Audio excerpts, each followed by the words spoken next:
Good evening. China has become the third nation in the world to send a spacecraft to the moon after the Chang'e 3 successfully touched down on the lunar surface earlier tonight. The probe made a soft landing on a flat plane at 9:11 p.m., half an hour earlier than scheduled. It marks the first landing on the moon in 37 years and means China joins an elite club of lunar explorers, along with the US and Russia. Preparations for the landing were being made throughout the day as the probe was making its final approach. Arthur Keola reports. As the Chang'e 3 began its 100-kilometer descent into the moon's elliptical orbit, China was a step closer to becoming only the third country in history to make a lunar landing. Several trial operations were carried out to make sure everything was in place for final descent, which would take just 10 minutes. Control departments were monitoring the operation of various experiments around the clock. The Chang'e 3, named after the goddess of the moon, launched successfully last Monday from southwestern Sichuan province, carrying a 6-wheeled lunar rover called Yeung, a reference to the goddess's pet rabbit. The probe was set to touch down on a basaltic lava plain named the Sinus Iridum, or Bay of Rainbows. The rover will be deployed as soon as the spacecraft lands. Its mission objectives include surveying the geological structure of the moon and looking for natural resources. It has 2 mechanical arms that can dig up soil samples at a depth of up to 30 meters. Radioisotope heater units also allow the rover to function when temperatures plunge to as low as minus 180 degrees Celsius during the lunar nighttime. The area is over 1,000 kilometers from the nearest Apollo landing site and could hold more new information about the moon and its history. China first sent an astronaut into space in 2003 and is hoping to build a space station within the next decade. Arthur Keola, ATV News.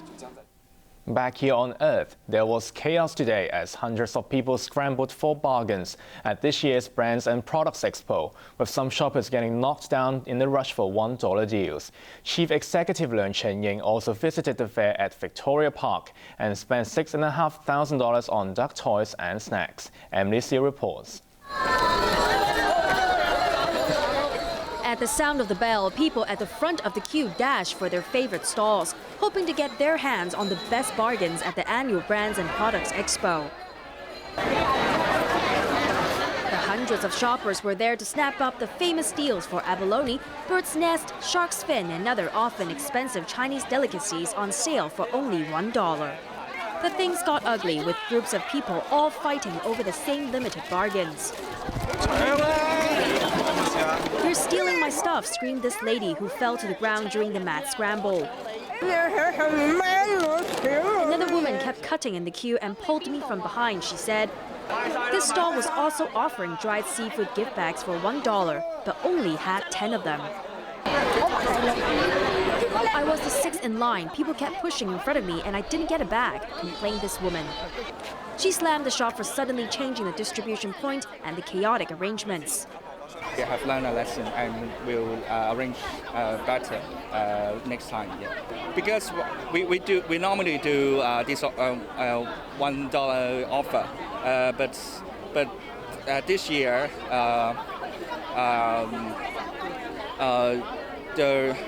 the customer just focus on our booth.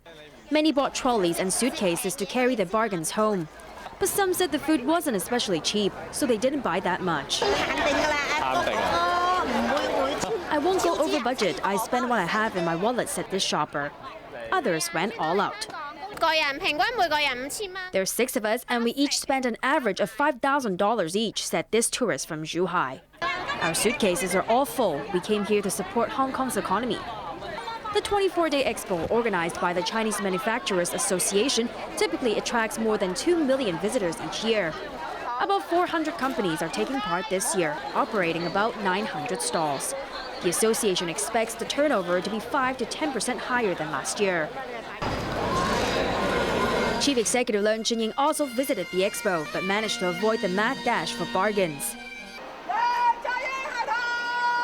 Yeung stepped down, screamed this woman, a member of the Radical League of Social Democrats.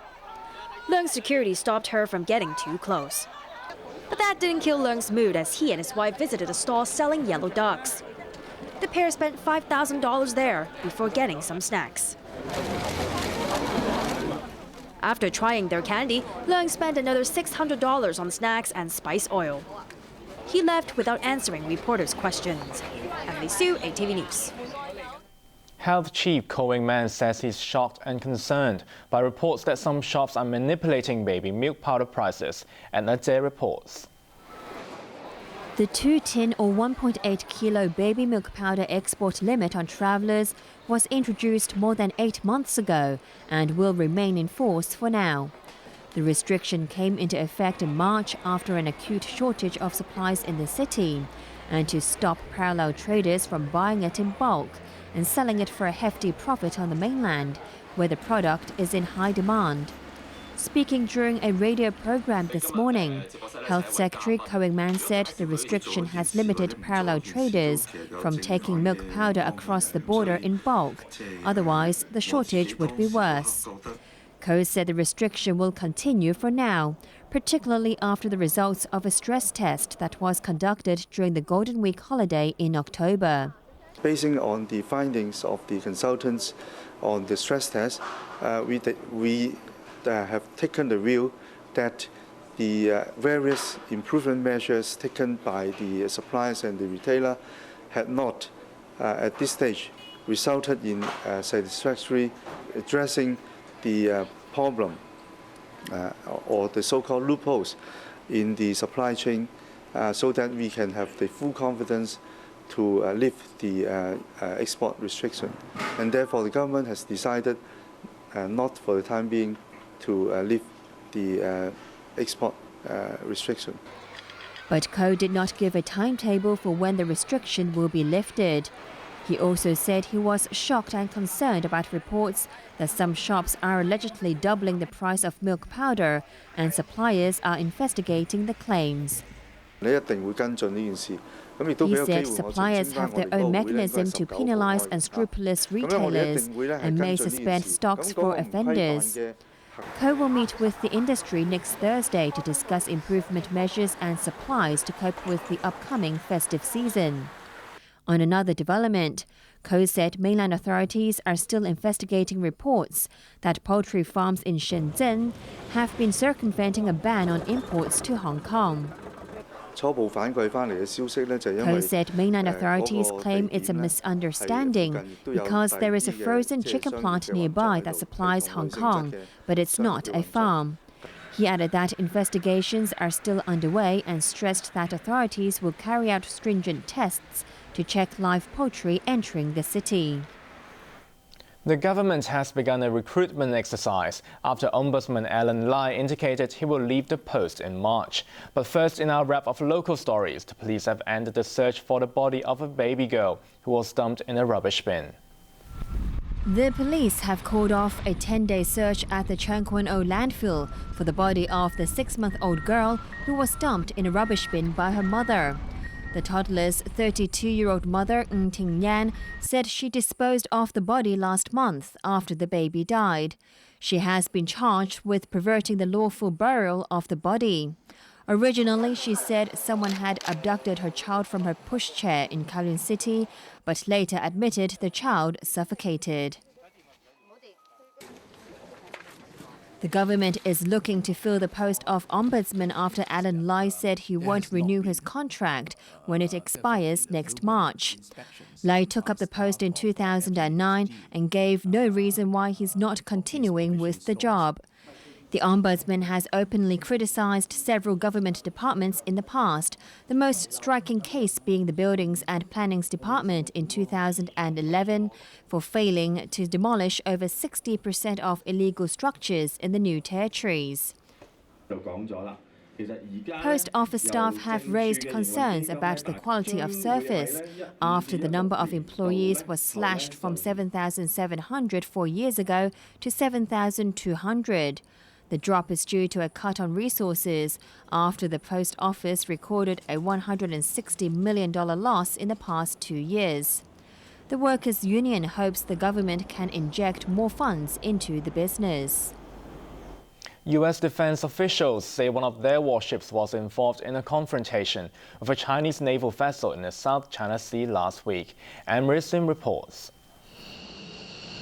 Underscoring rising tensions in the region over Beijing's newly declared air defense zone, US officials said the near miss occurred as the USS Cowpens maneuvered in international waters in the vicinity of China's only aircraft carrier, the Liaoning. The US Navy said that the Cowpens, a guided missile cruiser, had been forced to take evasive action to avoid a collision with a ship from the People's Liberation Army Navy on the 5th of December. The Cowpens had been in the Philippines helping with disaster relief in the aftermath of the massive typhoon that hit the region in November. The Liaoning was recently deployed for military exercises in the South China Sea, in the midst of tensions over its air defense zone, which covers airspace around the disputed Diaoyu Islands in the East China Sea.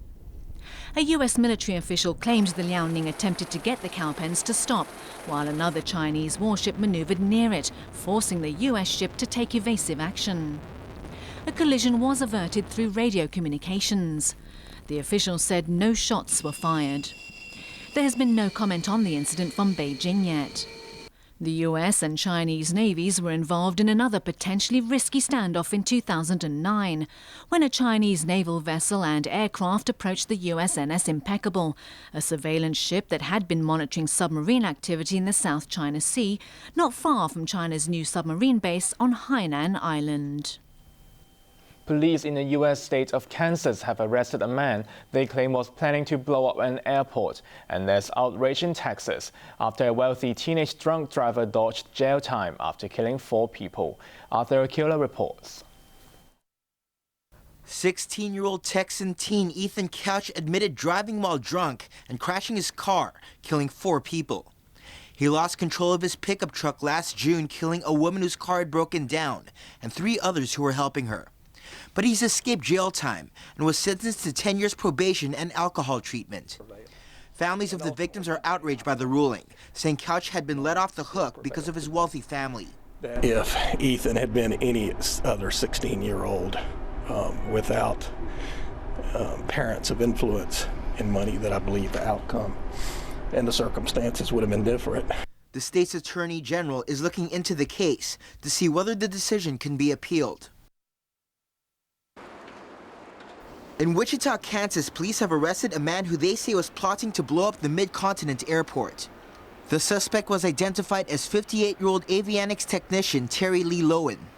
Agents arrested him at about 5:40 a.m. as he attempted to use his access card to enter the tarmac and to deliver the vehicle loaded with what he believed to be high explosives. Lowen faces charges of attempting to use a weapon of mass destruction to damage property with explosives and to provide material support to a foreign terrorist organization. He faces a maximum penalty of life in prison if convicted. Over in Arizona, Earl Woods, the half-brother of professional golfer Tiger Woods, was arrested on a misdemeanor charge of threatening to blow up the government building where he works. Staff at the Department of Economic Security alerted police after the front desk received a call. About 100 workers were evacuated to safety, and police searched the building. Woods claimed the threat was a joke and was released on bail, but he has been charged with using an electronic communication device to terrify, intimidate, or harass. Arthur Akila, ATV News. A student at a high school in the U.S. state of Colorado shot and wounded 2 students before turning the gun on himself. Here's Anne-Marie Sim. America's perennial debate about gun control is back in the headlines.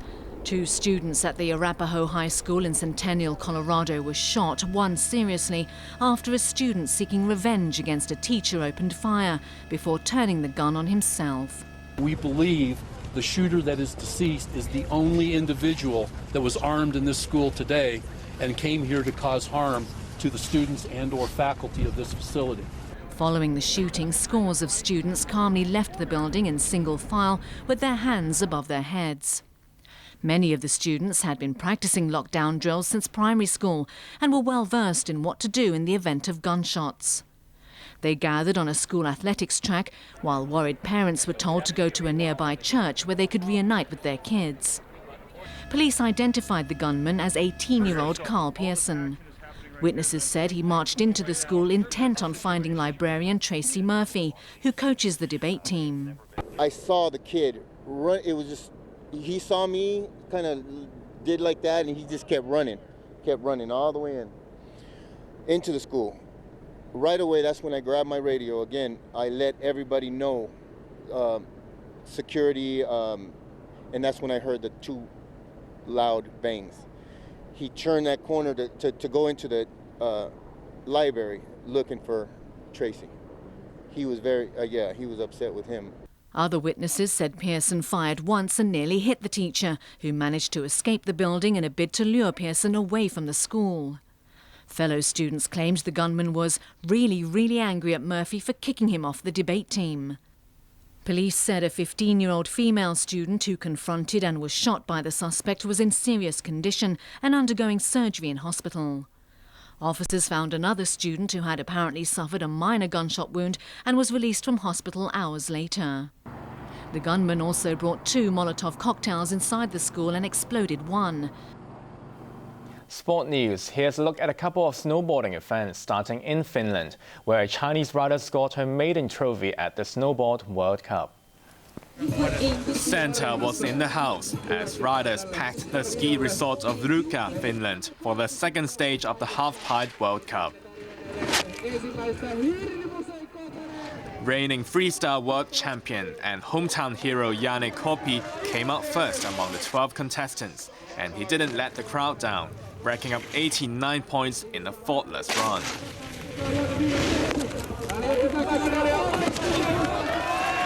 He edged out Frenchman Johan Bissamy, while another Finn, Markus Mullen, rounded up the podium in the men's competition.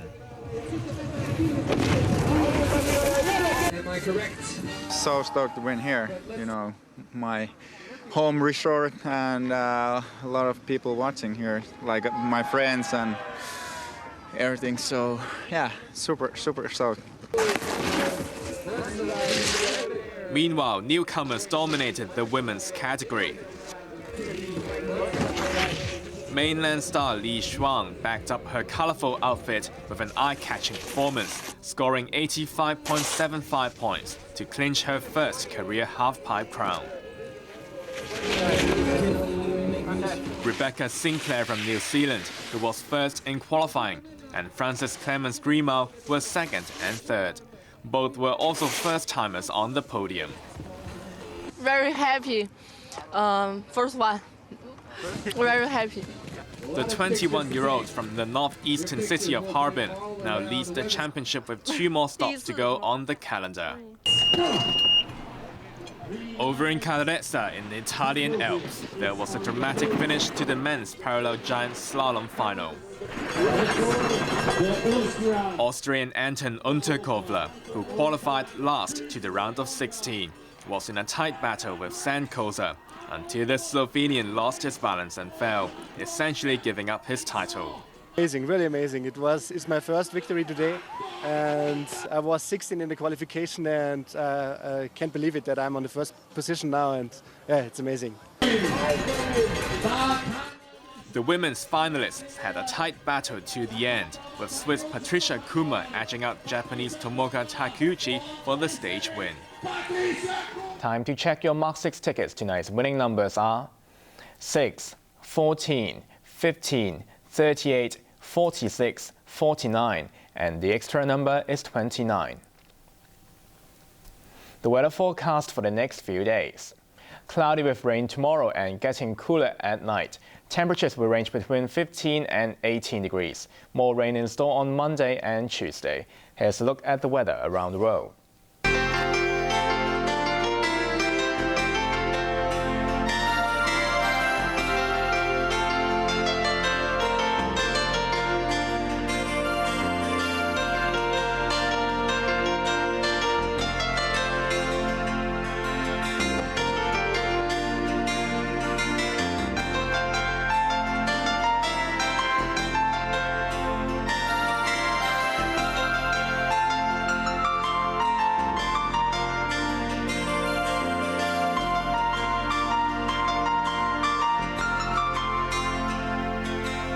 That's all the news for now. Thanks for watching ATV. I'm Raymond Yeung. Enjoy the rest of your weekend and good night.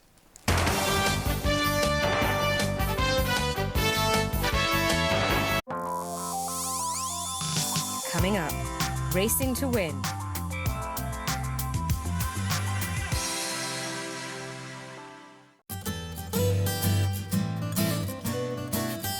Love it? Say it. Discover the latest and the hottest trends in Japan. Feel the pulse of the vibrant and fabulous culture. JP Time TV, every Sunday night at 6:25. Through history and still now, observation of the Magellanic Clouds never stops. That actually tells us a lot of things about how the universe formed and how galaxies formed. Astonished by its extreme size, intoxicated by its breathtaking beauty, explore the broad, marvelous world. Documentary World, Cosmic Front, illuminating the Magellanic Clouds. Sunday night at 9. They can drive you nuts. From the most powerful roaring on Earth to the sexiest bodies you will ever see. They're surely every man's dream. Drive It, every Monday evening at 6:55. Every day we learn. From him, from her, from someone we barely know. But what does it mean to you and me? Find out the answers on Check In Current News, Global 3000, Thursday night at 8. Plan well before hiking. Remember to bring water, a map, a compass, a mobile phone and a torch. And don't hike alone. You walk too slowly. It's beautiful. You shouldn't try to walk along a stream. Let's take a shortcut. Don't do that. Pull harder.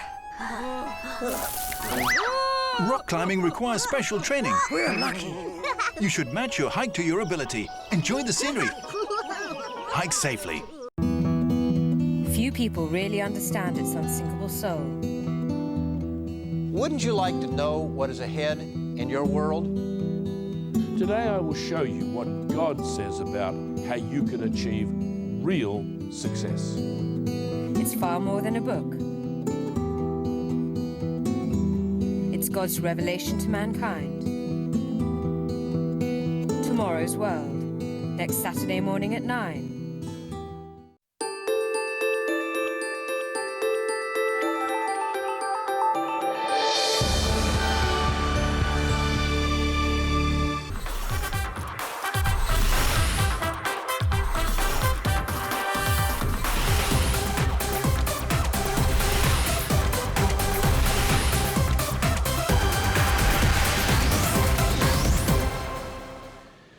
And a very good evening, everybody. Welcome along to this edition of Racing to Win. We've got a 10-race program coming up at Sha Tin tomorrow, Sunday, and it looks to be an interesting card with 8 of the races on the turf, 2 of them on the all-weather. As we say good evening to Clint Hutchison and Jerry Green, who's joining us tonight. What have you made of the program, boys? Well, Joe Moreira, of course, freshman four-timer on Wednesday, looks to have an unbelievably good book of rides there. I think tomorrow just about every one of his rides is a winning chance, so I'd be surprised if Joe didn't add to his tally there tomorrow. It should be a good meeting. Of course, he had some time off, Jerry, but he's come back in great form. Yeah, he was rubbed out for 6 meetings. That was, I think, you know, to stack them up like that as well, and missed obviously the international card too. But thought he might have had a win or two the other night, but 4, I didn't see that coming. No, it's been a while since someone's ridden half the card at Happy Valley. It was certainly a great effort, and I agree with you, Clint. I think tomorrow is going to be very hard to beat again in the Jockey Challenge. I'm sure he'll be in red figures. We've got a number of scratchings to have a look at for the card tomorrow, so we'll start with the information. Firstly, race 1, take out number 8, Confucius Elite, replaced by No Tyres. Matthew Chadwick will take the ride. We move on then to race 8, 12 Elegance Classic is out. Dragon Fighter goes in, and Keith Yeung is the rider in that event. And then on to race 10, number 5, Ambassadorship has come out, and Andy Subricks will take the ride on Winning Apex. Race 10, number 5 is Winning Apex. 2 races on the all-weather, races 4 and 9. The feature is race 8. On the turf tomorrow, we're on the C+3 course. So from the international meeting, we go from the A course all the way out to the C+3 for tomorrow's 10-race card, with 8 of those races on the turf, as I've mentioned. Here's the first. It's a Class 5 1400. Yeah. Triumphant Dragon was pretty unlucky last start, Clint. He was very unlucky, badly held up, so he's awkwardly drawn again, but record high. I think has run 2 good races this term. Looks a good one for Moreira to kick off with. And Bold Tack has drawn favourably, and he didn't run too bad in defeat either last time, and Berto Rispoli gets the ride on that one. It's interesting Zach Purton's not sticking with him because he's riding Sammy's Falcon. Yeah, I think he would have liked to, but his natural champion, blinkers go on, natural champion, working on the outside, and I think he really has sparked up. His last couple of gallops for Neil Callan have been good with the gear change. He's lightly raced, he's down in grade, and I think those blinkers will make a difference. Record High went and trialled reasonably well of late, and his track work's been pretty sound. He galloped nicely over 1,200 metres here for Joe Moreira, and couldn't really fault the way that he's gone there. And Diamond Star, well, she has been working well throughout the season. She had this trial well a few times, had the habit of missing the kick. She had one run back, so she should strip that little bit fitter. Not a great deal of her, but she might just be that little bit fitter this time around. All right, we'll talk about her a little later on, but firstly we'll focus on a couple of horses coming down in class. Clint's mentioned, of course, that Natural Champion's been working well. The other horse coming down in grade is PJ Hall. This is the best run from him this season. He's had 4 starts, and it was first up when he finished 3rd behind Power Cool.